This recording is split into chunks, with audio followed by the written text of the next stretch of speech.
Hey guys, this is Shivan Malhotra and today we are going to study on topic income tax. Under income tax we are going to study topic advance payment of tax, tax management, tax planning, tax evasion and tax avoidance. Today we are going to see the main topics of advance payment of tax, tax evasion and tax avoidance in this video. Now first we are going to study that what is income tax. अब income तो आपको पता है कि जो हम लोग earn करते हैं to satisfy our living, that is known as income. And what is now tax originate हुआ है फ्रॉम वर्ड टैक्सेशन, जिसका मतलब होता है एस्टिमेट. हेंस इनकम टैक्स का मतलब क्या होता है? Income estimate. अब हम लोग ये देखेंगे कि ये इनकम टैक्स क्यों कहलाता है, what does satisfy, what is the need and what is the requirement to say that it is an income tax. As the tax which is paid by individual to the central government of India, that is known as income tax. ये हमारी income पे impose किया जाता है और ये play करता है vital role in maintaining the economic growth and stability of our country. Now, advance payment of tax. It refers to paying a part of your yearly taxes in advance. Advance tax is income tax payable if your tax liability exceeds rupees 10,000 in a financial year. In the sense वो हमारे yearly taxes हम लोग पे करते हैं, advance tax, जो कि जब हमारी टैक्स लायबिलिटी 10,000 से ज़्यादा होती है फाइनेंशियल ईयर में, तो हम लोग ये एडवांस टैक्स पे करते हैं. और ये हम लोग कैसे पे करते हैं? Advance tax should be paid in a year in which income is received. इसीलिए इसको बोला जाता है pay as you earn scheme. ठीक है. अब ये एडवांस टैक्स किस जरिए से गवर्नमेंट को हेल्प करता है? Advance tax receive help the government to get a constant flow of income throughout the year. As in the sense कि गवर्नमेंट को भी तो अपने खर्चों को मीट करना है, अपने एक्सपेंसेस को ओवरकम करना है. जैसे कि अब ये गवर्नमेंट के एक्सपेंस क्या होते हैं? जैसे कि गवर्नमेंट एक्सपेंस हमारे एक हो जाता है डिफेंस एक्सपेंस, गवर्नमेंट का डिफेंस एक्सपेंस. दूसरा फॉर टू फाइनेंस करने के लिए फाइनेंस डेवलपमेंट एक्सपेंस. और लास्ट इज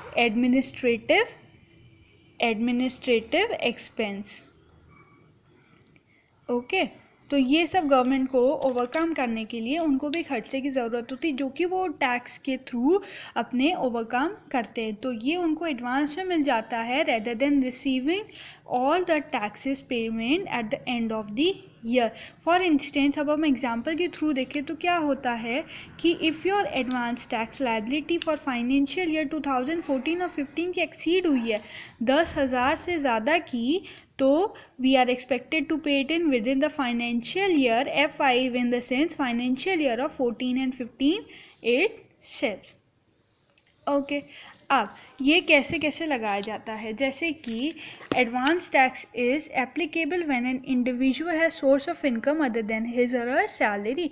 एडवांस टैक्स तभी एप्लीकेबल होता है जब कोई भी इंडिविजुअल की इनकम उसकी सैलरी के अलावा भी किसी और ज़रिए से होती है. For instance if one is earning through capital gain, interest on investment, lottery, house property and और business and concept become relevant. Okay. अब इसको किस परसेंट पे, किस रेट पे हम लोग एडवांस टैक्स भरते हैं? Any rebate due फेचेस you and interest of 0.5% every month और 6% एनुअली. 0.5% पर मंथ देखेंगे तो 12 मंथ होता है. 12 month in a year. Okay. 1 year comprises of 12 months. ठीक है. अब 12 मंथ कंप्राइज करता है तो 0.41, सो 6% एनुअली हो जाएगा. ठीक है. In case of income tax refund, अगर if you don't pay advance tax, किसी केस में आप एडवांस टैक्स पे नहीं कर पाते ऑन टाइम, तो आपको 12% चार्ज होगा annually. In the sense 1% per month, 1% आपका पर मंथ हो जाएगा, वो चार्ज कर दिया जाएगा. That is 12% a year. ठीक है। अब ये एडवांस टैक्स कैसे लगाया जाता है। अगर आप सैलरी पर्सन हो, if you are salaried, you need not pay advance tax, क्योंकि जो आपका एम्प्लॉयर होता है, जो आपको फीस इन द सेंस जो आपको सैलरी देता है, वो खुद सैलरी में से टैक्स का हिस्सा डिडक्ट कर लेता है। That is only known as TDS। Okay, however, you still need to file if you have other source of income increasing your tax liability more than 10,000। आपको एडवांस टैक्स फाइल करना पड़ेगा, fill करना पड़ेगा, अगर आपकी उस सैलरी के अलावा कोई अदर सोर्स ऑफ इनकम भी है तो। एग्जाम्पल अगर हम देख लें क्या होता है, जैसे कि professionals and businessman will have to pay taxes in advance. उनको एडवांस में टैक्स पे करना पड़ेगा, क्योंकि उनकी as per their business income, given their business income their liability can be use. उनकी जो लायबिलिटी होगी, टैक्स लायबिलिटी, वो यूज होगी, तो उनको उस हिसाब से टैक्स लायबिलिटी पे करनी पड़ेगी, as known as advance tax. और ये चीज़ किस किस में फॉलो होती है, the same goes for companies and corporates. Okay, ना अब एडवांस टैक्स और self assessment tax have to be paid on 15। कब उसे पे करेंगे, 15 September, December, March in installment of 30%, 40% respectively for non-corporates। अब corporates को कैसे पे करनी है, corporates need to pay in on 15 June, 15 December and 15th of March। Okay, hope you guys understand it properly. Now we are going to study the topic tax evasion। What is tax evasion? Tax evasion is very easy topic, जो कि हम लोग जानते हैं या कुछ लोग नहीं भी जानते हैं।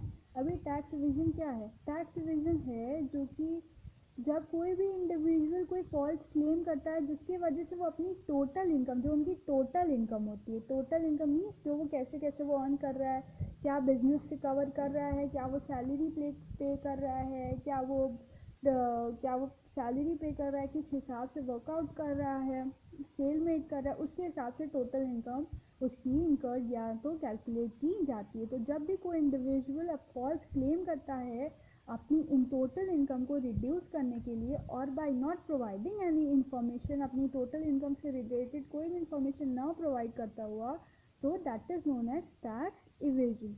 बाय डूइंग सो उसकी टैक्स लायबिलिटी कम हो जाएगी, रिड्यूस हो जाएगी, और इसके वजह से उसको less tax, he will have to pay less tax or it will result in less tax paid by him। अब टैक्स इवेजन क्या हो, मतलब किस रीजन से क्या एफर्ट होता है इसके। टैक्स इवेजन एक इलीगल एक्ट होता है as well as an immoral, anti social and anti national act. इसको डील करने के लिए गवर्नमेंट ने डायरेक्ट टैक्स बनाए हैं, डायरेक्ट टैक्स का स्ट्रिक्ट प्रोविजन बनाया है, जिसके वजह से हैवी पेनाल्टीज लगाई जा सकती है। और इवन इवेडर्स मीन्स जो फॉल्स स्टेटमेंट देते हैं, फॉल्स क्लेम करते हैं, जिसकी वजह से टैक्स इवेजन लीड करता है, उनको बिहाइंड द बार्स रखा जा सकता है। अब how can a person reduce taxable income, taxable income को कैसे रिड्यूस कर सकता है, by not sale made any, by not recording, वो ये रिकॉर्ड नहीं करता है कि क्या सेल उसके द्वारा की गई है, या क्लेमिंग बैड डेब्ट्स और लॉसेस, या वो ये बता देगा कि उसने ये लॉसेस इंकर्ड किए हैं जो कि हुआ ही नहीं है, या तो वो अपने पर्सनल इनकम को पर्सनल एक्सपेंस को अपने बिजनेस एक्सपेंस बनाता है, कि जो उसके पर्सनल खर्चे हैं उसको बिजनेस के खर्चे बता के वो कम पे कर सकता है, या तो कोई डोनेशन दे के, और by not showing capital gain, या तो वो ये नहीं शो करता है क्या कैपिटल गेन हुआ है, और या not by showing excessive salary, या तो वो दिखाता है कि उसने जो सैलरी पे की है वो बहुत ज़्यादा अमाउंट में पे की है, तभी वो ये शो करता है कि उसको कम टैक्स लायबिलिटी पे करनी पड़े। Now tax avoidance, tax avoidance means reducing your tax liability without breaking any law। In this, an individual looks for loopholes in the law and makes most of those loopholes to reduce the tax liability।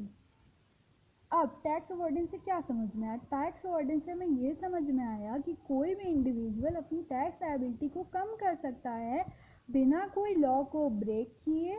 In this individual loopholes in the sense, जितने भी laws rules and regulations law के अंदर बनाए गए हैं उसको follow करते ही वो बिना लॉ को ब्रेक किए वो ये शो कर देता है कि उसकी टैक्स लायबिलिटी, ये शो कर रहा है कि वो उसकी जो टैक्स लायबिलिटी है वो कम है। And that's what he reduces his tax liability. Simple words में जब हम पढ़ें तो tax avoidance is a legal means to reduce your tax liability by taking advantage of lag provision means simple words में एक लीगल मतलब है, legal means है जिससे की वजह से टैक्स लायबिलिटी को आप कम कर सकते हो। जितने भी प्रोविजंस लॉ में बनाए गए हैं उसका एडवांटेज उठाते हुए, और इसके वजह से it result in being tax paid, less tax being paid by you by using this tax avoidance. You set tax avoidance, you can satisfy all provisions also, and for sometimes you can reduce your tax liability too। और अब tax avoidance कम हो तो रहे हैं, but इसके वजह से कोई ऐसी पेनाल्टी या कुछ आपके ऊपर नहीं लगाई जा सकती जो कि जिसके वजह से आपको कोई नुकसान हो। वो तो आप डायरेक्टली शो कर रहे हो कि आपका जो है, आप लॉ को फॉलो करते हुए भी, कहीं ना कहीं लूप होल्स को फॉलो करते हुए भी प्रोविजंस का एडवांटेज उठा के आप डायरेक्टली बस ये शो करोगे कि आप ये कर सकते हो कि आपकी जो टैक्स लायबिलिटी है वो कम हो जाए। In tax avoidance, no penalty or such things are imposed on you as you are not breaking any law. Anyone can use loopholes in the law to reduce their tax। However, legislature has added, अब उन्होंने direct tax laws को, provisions को add कर दिया जिसके वजह से tax avoidance पूरी तरीके से चेकआउट हो सके। आपका डायरेक्ट टैक्स में क्या आता है? डायरेक्ट टैक्स में हमने आपको पहले ही बताया, डायरेक्ट टैक्स में आपका आता है income tax, capital value tax and wealth tax।